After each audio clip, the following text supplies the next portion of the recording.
was afraid of that. Yeah, this is an unusual situation. This regime has been in power for decades.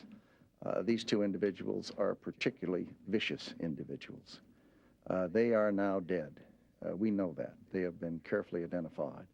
The Iraqi people have been waiting for confirmation of that.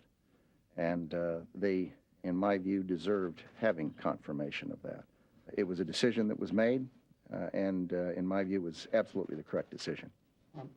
Ambassador Bremer, might I ask you, was there any fear of a possible backlash in the Arab world about releasing these pictures and the discussions? Well, as the Secretary said, it's not a decision one lightly makes. It is fully consistent, incidentally, with the Geneva Conventions. Our view was, as the Secretary mentioned, that it was an important matter for the Iraqi people. It was interesting that the governing council, the new governing council itself, asked to send a delegation to see these bodies this afternoon, which shows you that the people responsible in Iraq now, the governing council, felt it was important for them to go personally review the bodies to assure themselves and through them the Iraqi people that these were indeed the sons of Saddam Hussein. So I think we were responding to a perfectly legitimate request on the part of the governing council, reflecting concerns on the part of the Iraqi people.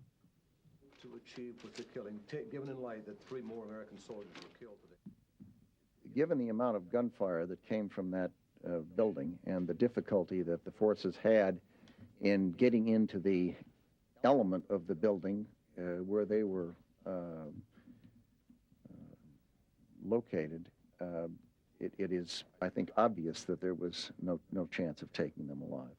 Any evidence of a self-inflicted wound? There are people speculating about that, but until people have a chance to examine the bodies and make that judgment, I wouldn't want to speculate. Ambassador Bremer. 38, you said, Mr. Secretary.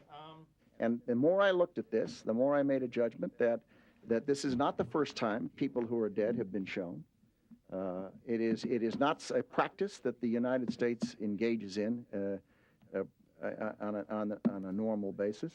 I honestly believe that these two are particularly bad characters, and that it's important for the Iraqi people to see them, to know they're gone, to know they're dead, and to know they're not coming back. And I think that will save American lives and save coalition lives. And if that's the case, would it